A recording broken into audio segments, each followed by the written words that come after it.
Bismillahirrahmanirrahim. Assalamualaikum warahmatullahi wabarakatuh. Alhamdulillah. Nahmaduhu subhanahu wa ta'ala hamdan yuwafi ni'amahu wa yukafi mazidah. Ya Rabbana lakal hamdu kama yanbaghi li jalali wajhika wa 'azimi sultanik. Subhanaka la nuhsi thana'an 'alayka anta kama athnayta ala nafsik. Walakal hamdu walakal syukru 'ala dhalik. Allahumma salli wa sallim ala habibina sayyidina Muhammad wa ala alihi wa ashabihi wa tabi'ina lahum bi ihsanin ila yaumiddin. Allahumma ya Rabbana a'inna ala ta'atik, a'inna ala tarki maksiatik, a'inna ala dhikrik wa syukri wa husni ibadatik. Urzuqna ya Rabbana tabata qabla al-maut wa syahadata 'inda al-maut wal jannata ba'da al-maut. Amma ba'd. Sangat kami cintai, kami muliakan para hadirin, hadirat, para perindu ridha Allah, para pecinta baginda Nabi, pemirsa, pendengar dimanapun Anda berada. Malam ini kita kedatangan seorang tamu. Beliau adalah seorang alim muda. Beliau dari Mesir, yang nama beliau Syekh Mustafa Abdul Nabi. Beliau menekuni bidang fikih, sangat kuat di dalam fikih beliau. Yang pernah kenal kitab Yaqutun Nafis, beliau telah mencari kitab Yaqutun Nafis, Mu'nisul Jalis. Ada kitab beliau, Masya Allah, 2 jilid, kitab sangat Masya Allah. Dan beliau termasuk pemuda fakihnya yang ada di sana saat ini. Sangat perlu untuk ditiru pemuda-pemuda itu untuk menekuni dunia fikih, untuk mengerti hukum-hukum. Dan insya Allah beliau akan berikan sesuatu yang bermanfaat untuk kita semuanya. Dan juga beliau akan mengadakan daurah, kursus singkat di Al-Bahjah yang ada hubungannya dengan keahlian beliau itu masalah fikih, insya Allah. Bismillah. Rahibukum ya Syekhna, jazakumullah khairan jazaa wa kuntum mubarak insyaallah. Barakallahu assalamualaikum. Ahlan wa sahlan marhaban bikum. Haula'i masyaallah hum yunaziuna hudur hadha al-masjid kull usbu'iyyan. Majlis al-hikam Imam Ibn Attal As-Sakandari, wa fi muqaddimat al-hikam nu'tihi jur'ah fiqhiyah qalilah masyaallah. Naqra ما تيسر من كتاب أبي سجاد، لكن نشرح شرحا بسيطا ما شاء الله ما يؤدي ما يجعلهم يعني يفهمون يعني قليلا من الفقه، لأن الفقه مهم جدا، لكن بطريقة المبتدئين. نحن مبتدئين وأنتم ما شاء الله الآن وصلتم هذا المكان. نرجو منكم أن تؤتوا لهم ما يناسبهم إن شاء الله. تفضل شيخ. لكن أنتم ما زلتم. لا البركة. تفضل بسم الله، جزاكم الله. شهادين هنا بعدين نزل. لا اسمع شهادين. لا جلس على كرسي موجود. تفضل. السلام عليكم ورحمة الله وبركاته. إن الحمد لله نحمده ونستعينه ونستغفره ونستهديه ونعوذ بالله تعالى من شرور أنفسنا ومن سيئات أعمالنا. من يهده الله فلا مضل له ومن يضلل فلا هادي له، وأشهد أن لا إله إلا الله وحده لا شريك له، وأشهد أن سيدنا محمدا عبده ورسوله صلى الله عليه وعلى آله وأصحابه أجمعين. أما بعد، ونسأل الله عز وجل أن يبارك في هذا المسجد والحاضرين، وأن يبارك في شيخه، وأن يبارك في شيخنا بويا يحيى، وأن يحفظه، وأن يبارك فيه، وأن يجعل هذا المسجد عامرا بدرسه. اللهم آمين. الله عز وجل لم يسوي بين الأماكن في الفضل والبركة، فإنه فضل بعض الأماكن على بعض، فجعل موضع قبر النبي صلى الله عليه وسلم هو أفضل البقاع في الدنيا كلها، ثم جعل مكة أفضل البقاع بعد قبر النبي صلى الله عليه وسلم، ثم جعل المدينة بعد ذلك، ثم فضل بيت المقدس، ثم فضل بعض البقاع على بعض. وكذلك الأزمان، فليست الأزمان متساوية في الفضل والبركة، بل جعل الله عز وجل لبعضها فضلا زائدا عن سائر الأيام، ففضل العشر الأول من ذي الحجة، وفضل شهر رمضان، وفضل يوم الجمعة إلى غير ذلك. Bismillahirrahmanirrahim. Pertama, setelah Syekh menyampaikan pujian kepada Allah dan salawat kepada Nabi Muhammad SAW, beliau mendoakan mudah-mudahan Allah Subhanahu Wa Taala menurunkan keberkahan ke dalam majelis ini dan kepada semua yang hadir, dan terkhusus kepada gurunda kita Buya Yahya dan kepada semua murid-murid beliau. Mudah-mudahan Allah memberkahi kita semua. Amin. Allahumma amin. Syekh Mustafa Abdul Nabi menyampaikan bahwa Allah Subhanahu Wa Taala tidak menjadikan tempat dan waktu itu sama. Jadi ada sebahagian tempat yang Allah Subhanahu Wa Taala berkahi dari sebahagian yang lain. Seperti Allah memberkahi tempat yang paling berkah di muka bumi ini adalah tempat dimakamkan Nabi SAW. Setelah itu yang paling berkah adalah kota Madinah, kota Makkah. Kemudian setelah itu adalah kota Madinah, kemudian Baitul Maqdis. Begitu juga waktu. Allah Subhanahu Wa Taala melebihkan beberapa waktu dibandingkan waktu yang lain, seperti 10 awal Zulhijjah dan Ramadan, kemudian hari Jumat dan yang lainnya. فمن تعرض للأوقات الفاضلة التي بارك الله فيها، وتعرض للأماكن الفاضلة التي بارك الله عز وجل فيها، فإنه يقطع في دقائق ولحظات معدودة ما قد يقطعه العامل في سنين متطاولة. لذلك جرت عادة السلف أن يتلمسوا البركة في المواضع وفي الأزمان وفي الأماكن وفي الكتب وفي الأعمار، وكانوا يحرصون على حضور مجالس الصالحين وحضور مجالس الذكر وحضور جماعات المساجد طلبا لهذه البركة. فنظرة واحدة من صالح مبارك ترفع العابدة، فإنه يكون في أسفل سافلين مع الفساق والمبتدعين، ثم يخلف ظهره وقد كان وليا ببركة نظرة من نظرة أولياء الله الصالحين. فالقصد أن الله عز وجل كما لم يسوي بين الأماكن والأزمان، لم يسوي بين الناس، ولم يسوي بين كل شيء، وإنما فضل بعض الأشياء على بعض، وما فضله الله هو الشيء المبارك. Kemudian beliau menyampaikan bahwa Allah Subhanahu Wa Taala telah melebihkan beberapa waktu dan beberapa tempat tentang keberkahan daripada yang lain. Di antaranya yang Allah berkahi adalah tempat-tempat yang dihadiri orang-orang soleh, yaitu majelis-majelis ilmu. Makanya para ulama mengatakan ada beberapa hal yang itu dihabiskan dalam beberapa waktu atau dalam waktu yang kecil, waktu yang singkat, tapi lebih berkah dari bertahun-tahun. Di antaranya majelis ilmu. Oleh karena itu banyak umpamanya orang-orang yang fasik, orang-orang yang tidak soleh, kemudian datang ke majelis ilmu, keberkahan majelis ilmu akan membuat mereka soleh, keberkahan majelis ilmu akan menjadikan mereka sadar, dan begitu pun seterusnya. جاء رجل إلى النبي صلى الله عليه وسلم يشكو إليه كثرة شعائر الإسلام، أنه عنده صلوات وعنده أعمال وعنده زكوات وعنده طلب علم وعنده كذا وكذا، والوقت لا يتسع لهذا. فقال يا رسول الله كثرت علي شرائع الإسلام. فقال له النبي صلى الله عليه وسلم ألا يزال لسانك رطبا بذكر الله، يعني أذكر الله كثيرا يبارك لك في وقتك بحيث يسع الوقت القليل بعمل كثير بإذن الله سبحانه وتعالى. Beliau menceritakan ada seorang laki-laki menghadap kepada Rasulullah SAW. Dalam menghadap ini dia mengadu dan mengatakan, wahai Nabi, itu banyak rasanya beban dalam kehidupan ini. Kita sholat, kita membayar zakat, kita puasa, kita melakukan dakwah, kita bersenang bersama istri kita dan seterusnya. Hal ini membuat kita sulit, kata beliau. Apa jawaban dari Nabi SAW? Tidakkah lisan kau selalu basah dengan zikir Allah Subhanahu Wa Taala? Dalam hadis ini Rasulullah SAW mengajarkan bahwa keberkahan itu terjadi kepada hal-hal yang kecil dan akan menembak kepada hal-hal yang besar kalau seandainya diiringi dengan hal yang berkah. Di antaranya adalah berzikir kepada Allah Subhanahu Wa Taala.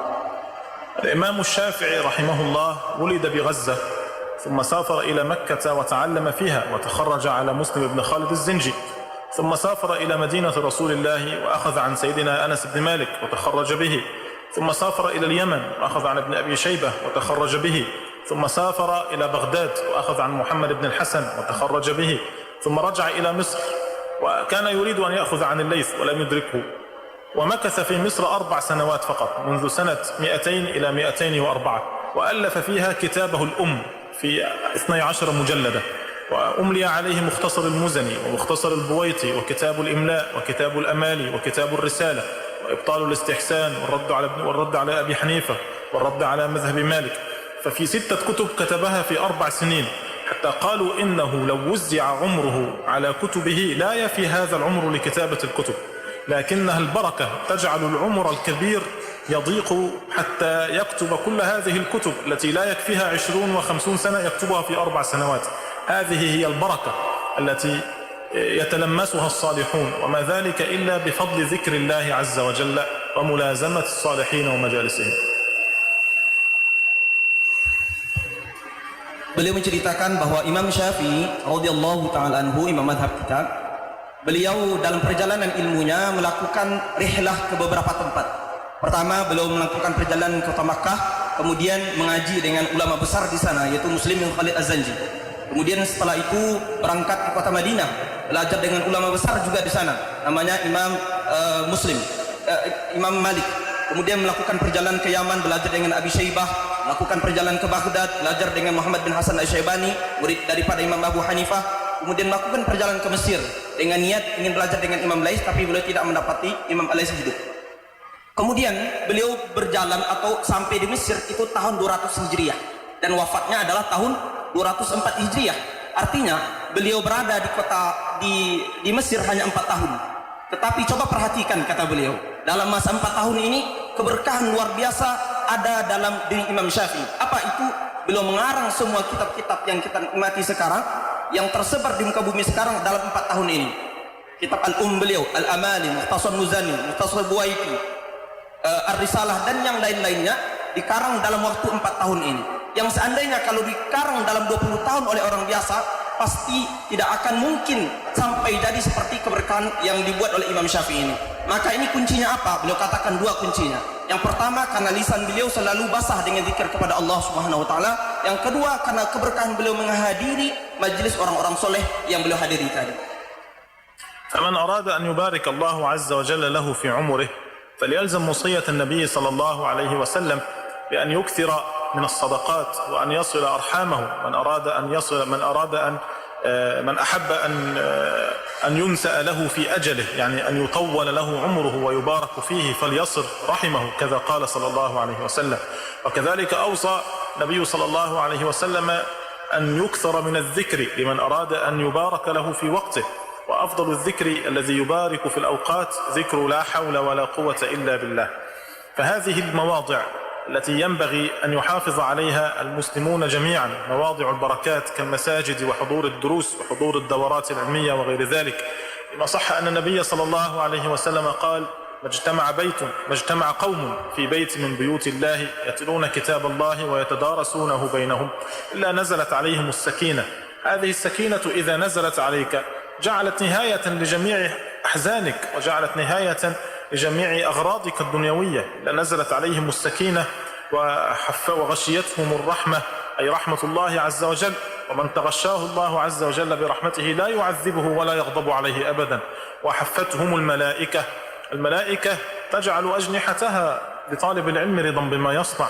قال: وذكرهم الله في من عنده. وإذا ذكرك الله عز وجل ونطق باسمك يباهي بك الملائكة فتلك أعظم النعم وتلك الأمان، وذلك الأمان الأكبر الذي يسعى إليه كل مسلم. لذلك نقول من أهم مواضع التنزل البركات المساجد، سيما لحضور الدروس التي يستفيد بها المسلم ما يعمل به في يومه وليلته، والحمد لله رب العالمين.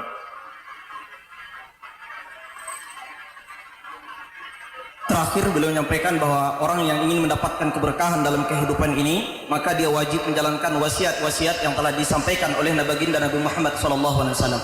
Apa saja wasiat dari baginda Nabi SAW? Yang pertama adalah memperbanyak sedekah. Karena dalam satu hadis Rasulullah SAW mengatakan, barang siapa yang ingin diberkahi hidupnya dan dipanjangkan umurnya, maka hendaklah dia memperbanyak sedekah. Dalam riwayat menyambung tali silaturahim. Kemudian yang kedua adalah selalu lidahnya basah dengan berzikir kepada Allah Subhanahu wa taala. Dan yang paling direkomendasikan oleh banyak para ulama adalah yang mesti memperbanyak setiap hari kalimat la haula wala quwata illa billah.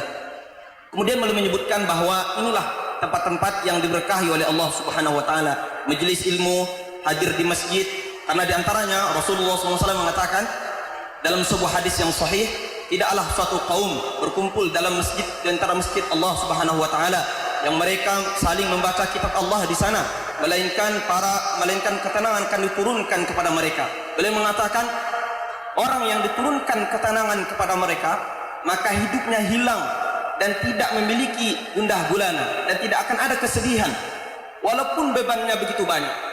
Dan yang kedua, maka rahmat akan mengepung dirinya. Maka beliau mengatakan orang yang diturunkan rahmat dan ketenangan oleh Allah Subhanahu wa taala, maka tidak akan diazab oleh Allah dan tidak akan Allah hinakan hidupnya di dunia ini. Kemudian para malaikat akan mengelilingi mereka dalam majelis tersebut. Beliau mengatakan bahwa orang yang dikelilingi oleh para malaikat ini tanda bahwa malaikat redha terhadap mereka sebagaimana yang dijelaskan dalam hadis Rasulullah sallallahu alaihi wasallam. Kemudian yang terakhir, zakarallahu fi man indah. Allah akan menyebutkan mereka di antara golong-golong mereka. Allah akan membanggakan di alam sana bahwa orang ini adalah orang yang hadir dalam majlis-majlis yang dimuliakan oleh Allah Subhanahu wa taala. Manakah nikmat yang lebih besar daripada seorang hamba dibangga-banggakan oleh Allah Subhanahu wa taala di majlisnya yang mulia? Maka dari ini kita katakan keberkahan turun di majlis-majlis yang seperti yang kita hadiri sekarang, di masjid ilmu dan khususnya di masjid yang dihadiri oleh para alim ulama sedang membaca kitab dan menjelaskan ilmu kepada kita. Wallahu a'lam. Masya Allah, jazakumullah. Masya Allah, itu nasihat dari beliau. Subhanallah, banyak sekali faedah. Ayo kita renungi, duduk dengan orang baik, membawa keberkahan, membawa rahmah, duduk tempat yang baik, tadi mengundang rahmat. Kalau sudah Allah memberikan rahmat, nggak diseksa nanti. Dan juga kayak Imam Syafi'i, 4 tahun bisa nulis kitab sebanyak itu, yang luar biasa. Itu pertolongan dari Allah, dan tidak akan bisa berbuat itu kecuali pertolongan dari Allah. Kita memang tidak ngarang kitab seperti itu, tapi di hari ini Bapak Ibu bisa hadir begini, ini dipilih oleh Allah lah ya. Ini pilihan Allah. Kalau enggak nganggur di rumah nonton TV lagi. Tapi ini dipilih Allah, harus kita syukuri nikmat dari Allah Subhanahu wa taala bisa datang begini. Di hari begini, hari orang sibuk dengan urusan yang enggak jelas, urusan dunia, tapi ya, ini Anda semua bisa datang ke tempat ini. Masya Allah, banyak faedah tadi dan diulang-ulang didengar. Masya Allah, termasuk tadi nasihat silaturahim dan seterusnya, bersedekah. Jadi kita amalkan semuanya, berbanyaklah haula wala quwata illa billah dan seterusnya. Baik, kita akan kepada kitab Hikam Ibn Atal As-Sakandari.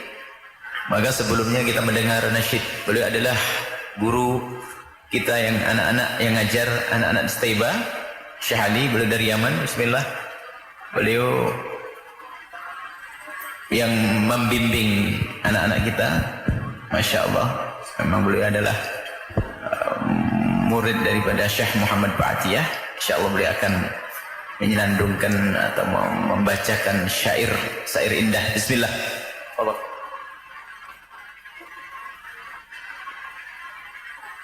اللهم صل وسلم على سيدنا محمد وعلى آل سيدنا محمد. اعرف الحق لا أهل الحق واسلك معهم في طريق التقى من أيسار وراهم فالسعادة منوطة كلها باغتفاهم بخت من قد رآهم أو رأى من رآهم أو تعلق بهم دائم ولا زام فناهم فإنهم قوم ما حد في البرية كما هم لا ترافق وتصحب في الخليقة سواهم فإنما مولاك وفر من هباته عطاهم جاد وانعم عليهم بالرضا واجتباهم يا لهم قوم يرضى ربنا من رضاهم فاسعى فيما سعوا واشرب مع القوم ما هم علي يحبوك ربك مثل ما قد حباهم حيثما كانوا واحضر في مجال صفاهم وقت يدعون أمن حيث تسمع دعاهم والتمس من مددهم واستمد من نداهم فإن فيما سعوا خير الورى مبتداهم هو دعاهم إلى ربه وشايد بناهم باتباعه وحبه حقق الله رجاهم يا هناهم بحب المصطفى يا هناهم رب بلغني أمالي بجاهه كما هم والصلاة على خير الورى مصطفاهم. Masya Allah, jazakumullah, Masya Allah. Bismillah. Kita lanjutkan dengan kitab hikamnya Ibn Athaillah As-Sakandari. Kita sudah sampai kepada hikmah yang ke-109. Qala Imam Ibn Athaillah As-Sakandari rahimahullah ta'ala nafa'ana Allahu bihi wa bi ulumihi wa bi ulumi masyaikhihi wa talamidatihi fid darin amin.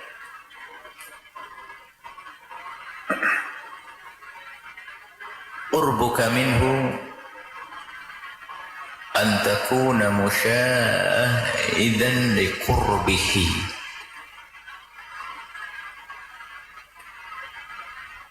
wa illa famin aina anta wa wujudu qurbihi. Ini lanjutan dari yang sebelumnya, cuman lebih dalam lagi pemaknaannya. Qurbu, kedekatan kepada Allah. Qurbuka minhu, dekatmu kepada Allah. Kemarin bicara tentang orang sampai kepada Allah. Sekarang bicara orang dekat kepada Allah. Apa yang dimaksud dekat kepada Allah? Seperti halnya sampai kepada Allah itu bukan Allah bertempat yang jauh lalu kita menempuh jarak lalu kepada Allah, enggak. Allah tidak memerlukan tempat. Allah tidak memerlukan tempat. Allah yang menciptakan tempat. Tidak dikatakan Allah terpisah dari alam atau menyatu dengan alam atau nempel. Ada infisol, itisol, enggak ada. Allah yang menciptakan semuanya kemarin. Kemudian grup dekatnya Allah dengan kita itu seperti apa? Yang dimaksud dekat Allah kepada kita ini seperti apa?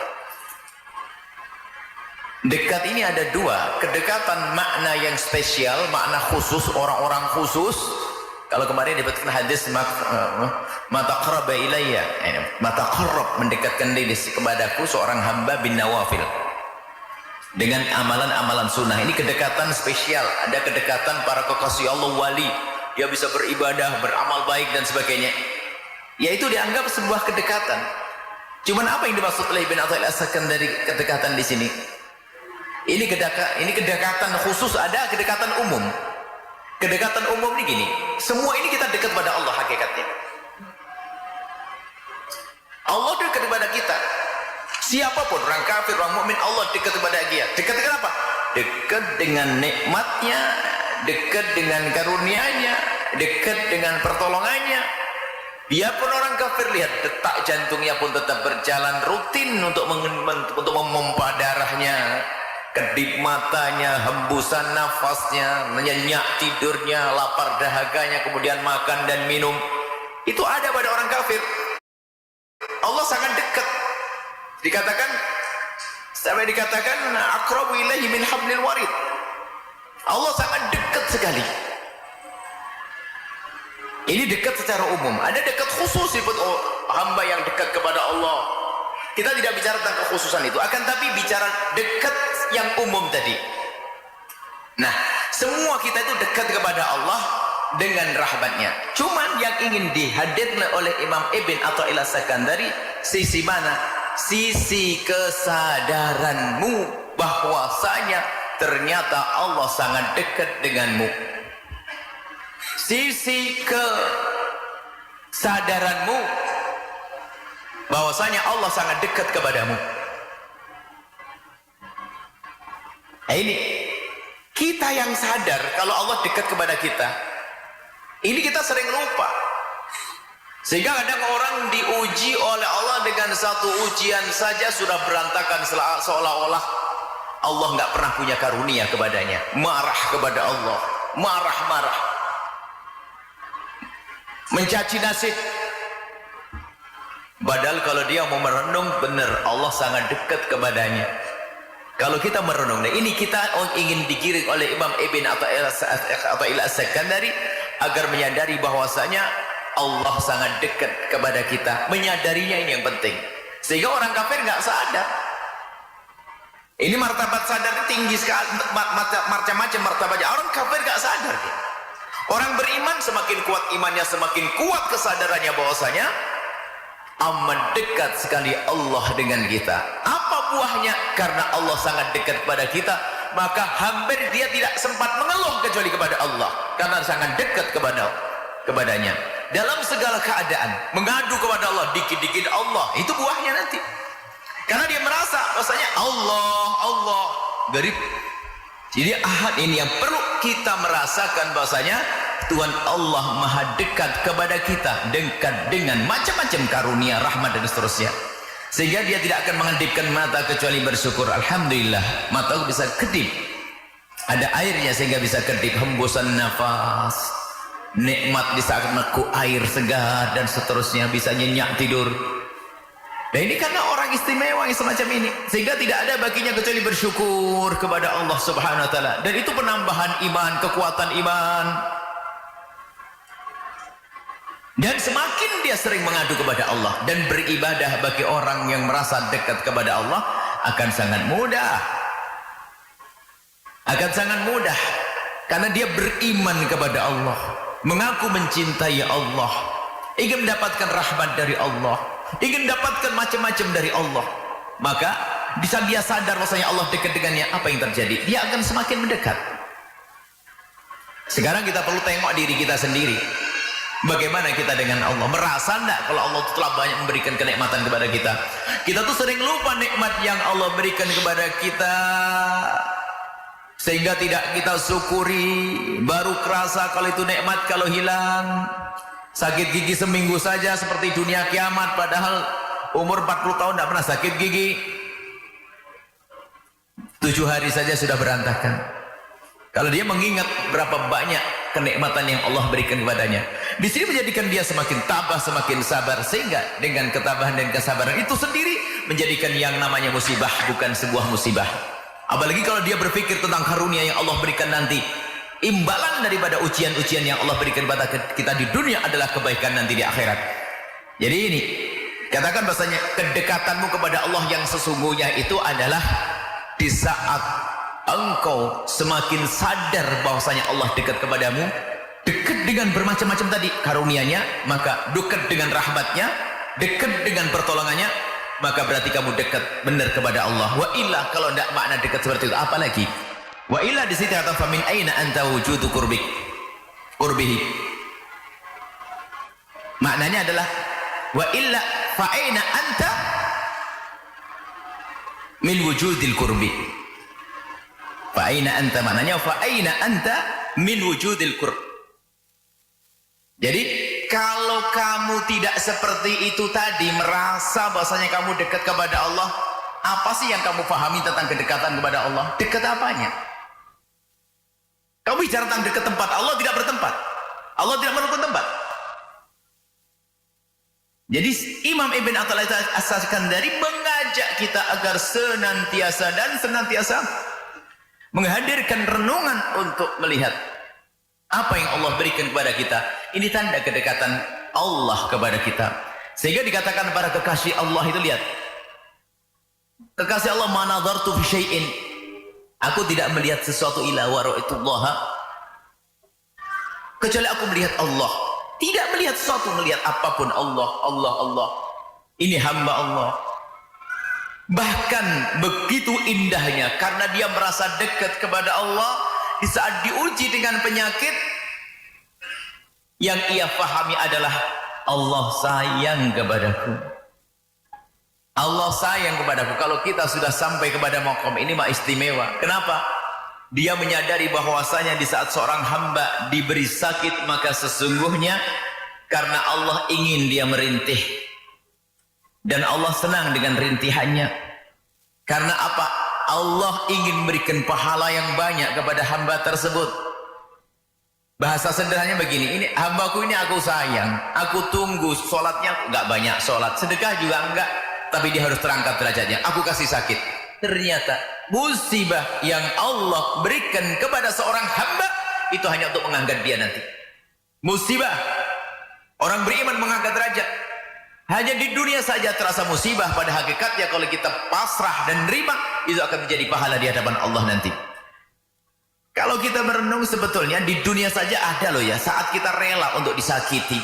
Padahal sakit, cuman di balik sakit ada harapan.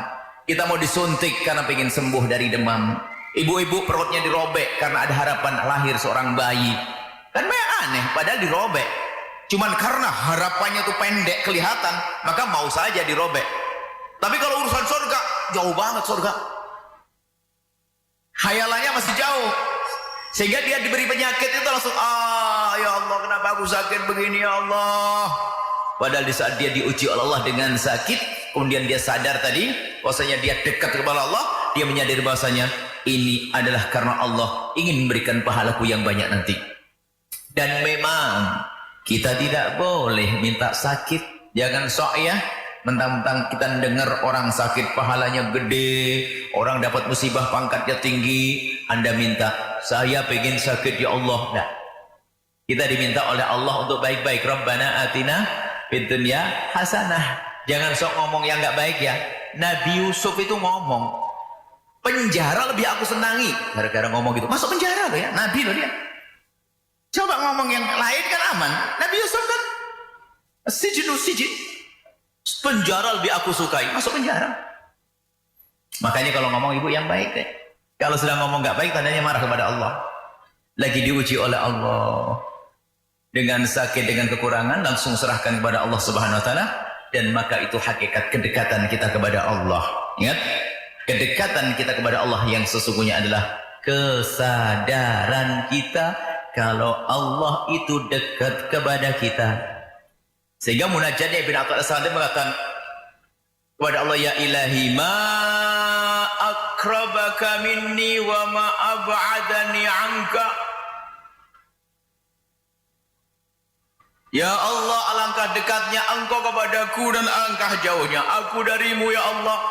Allah mendekat kepada kita dengan karunia-Nya. Kita yang sering lupa kepada Allah, bahkan lupanya kita pun dengan karunia Allah. Kasih duit dulu masih pakai sepeda rajin ngaji itu. Pakai motor agak renggang. Giliran punya mobil jarang kelihatan nih, nasib buruk tuh orang.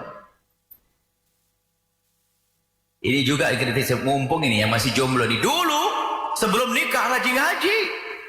Setelah nikah malah nggak pernah ngaji. Ini musibah, berarti pernikahan jadi fitnah ini. Makanya yang jomblo-jomblo mau nikah setelah nikah harus makin rajin mengajinya. Sebab sudah mendapatkan nikmat Allah, dapat pasangan. Dulu mah sendiri, sekarang ada kawan.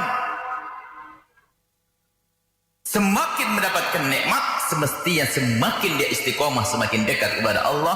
Karena dia sadar bahasanya apa? Allah sungguh maha dekat kepada kita. Semoga Allah memberikan kepada kita kesadaran bahasanya Allah dekat kepada kita dengan rahmatnya, dengan pertolongannya.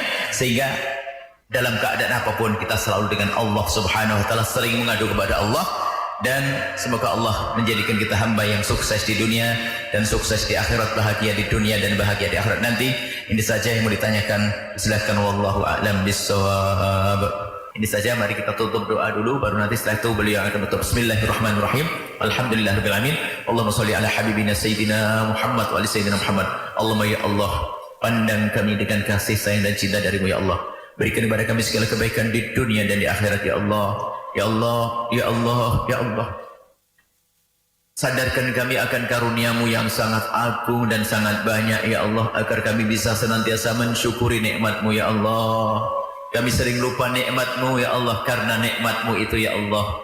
Kami sering lupa kepadamu karena karunia-Mu, maka kami mohon ya Allah, jadikan kami hamba yang selalu ingat kepadamu ya Allah. Dan kami mohon jaga kami, jaga keluarga kami, wujudkan keindahan dalam rumah tangga kami, suami istri yang saling mencintai karenamu ya Allah, dengan anak yang soleh-solehah yang dibanggakan oleh kekasih-Mu Nabi Muhammad ya Allah. Kami mohon Engkau maha kasih ya Allah. Ya Allah, yang sempit rizki lapangkan dengan rizki yang halal penuh berkah. Yang sakit sembuhkan, yang punya hutang mudahkan kami dalam bayar hutang kami, dan kami mohon jauhkan kami dari meninggalkan solat. Yang ada di dalam masjid, di luar masjid, di jalan-jalan sana ya Allah, jika ada di antara mereka ada hamba-Mu yang sering meninggalkan solat, kami mohon jadikan ahli solat ya Allah, dan ampuni mereka ya Allah. Sungguh kami tidak rela jika ada orang mendengar suara ini lalu masuk neraka-Mu. Kami tidak rela ya Allah, jadikan mereka ahli surga-Mu, mudahkan mereka untuk melakukan solat. Jauhkan kami dari minum-minuman keras, jauhkan kami dari judi, jauhkan kami dari zina yang hina dan Kau hinakan itu ya Allah.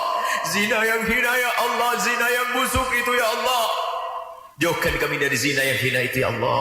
Ya Allah, wahai Zat yang Maha Kasih, jika ada di antara kami ada hamba-Mu yang pernah terpeleset dalam hina dan busuknya zina, kami mohon berikan kesadaran dan ampuni mereka ya Allah. Tutup aib mereka di dunia dan tutup aib mereka di akhirat, sehingga di akhirat tidak kau siksa lagi ya Allah.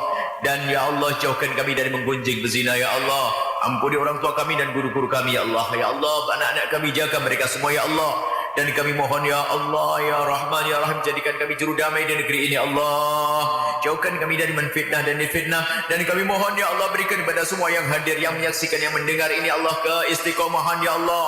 Berikan keistiqomahan dalam berjuang, beristiqomahan dalam berbuat baik ya Allah, hingga kelak masuk surga-Mu bersama kekasih-Mu Nabi Muhammad. Allahumma ya Allah, panjangkan umur kami dalam ketaatan serta sehat walafiat. Berikan kepada kami semua husnul khatimah ya Allah. Mati dalam keadaan iman, dan kami mohon ya Allah, jadikanlah ucapan kami di akhir hayat kami kelak saat Engkau hendak mencabut nyawa kami.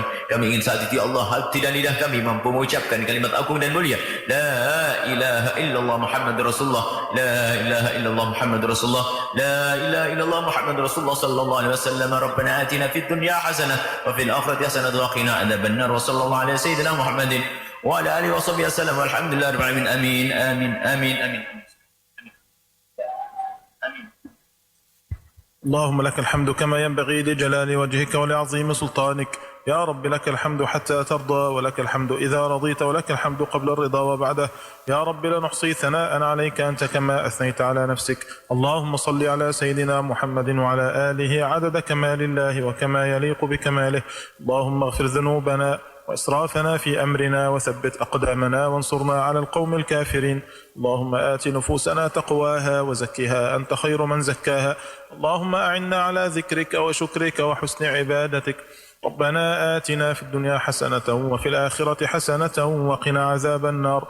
اللهم اجعل آخر كلامنا من الدنيا لا إله إلا الله. محمد رسول الله وصلى الله وسلم وبارك على سيدنا محمد وعلى آله وأصحابه أجمعين وبسر أسرار الفاتحة. فاتحة.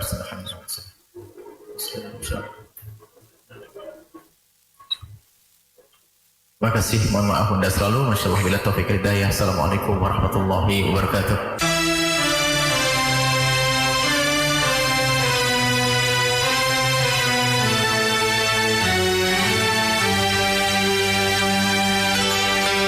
Alhamdulillah, telah kita dengarkan untayan hikmah tausiah bersama Buya Yahya.